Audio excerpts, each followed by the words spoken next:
Bonjour, voici la correction de l'exercice qui était à préparer pour aujourd'hui. C'est donc l'exercice 50, page 298.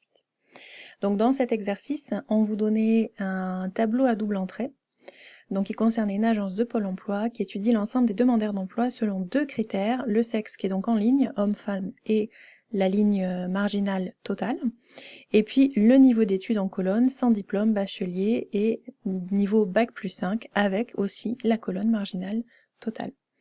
Donc ce qui est inscrit dedans, ce sont des pourcentages. Ça veut par exemple dire que 23% de l'ensemble des gens inscrits, donc des 100%, sont des hommes sans diplôme.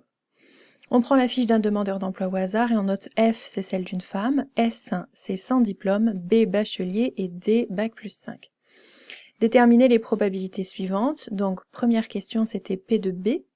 B c'était bachelier, donc 36 sur 100, ça fait 0,36. Question B, P de F bar, donc c'est la probabilité que ce soit un homme, donc 48 sur 100, ça fait 0,48. Question C, probabilité de S sachant F, donc sachant que c'est une femme, on va travailler uniquement sur ces 52% là, et sans diplôme, il y en a 26 sur 52, donc 0,5.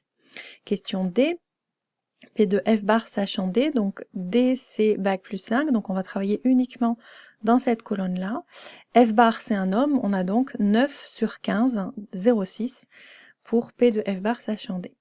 Question E, l'intersection F intéresse, donc c'est une femme sans diplôme, on en a 26%, donc 26 sur 100, 0,26. Et la question F, P de F bar union D, et donc là, comme c'est une réunion qu'on est en train de calculer, il faut utiliser, on n'a pas d'autre solution, la formule de seconde, P de F bar union D, c'est P de F bar plus P de D moins P de F bar inter D. En utilisant ce qu'on avait calculé aux questions précédentes, on trouve le résultat qui est 0,54.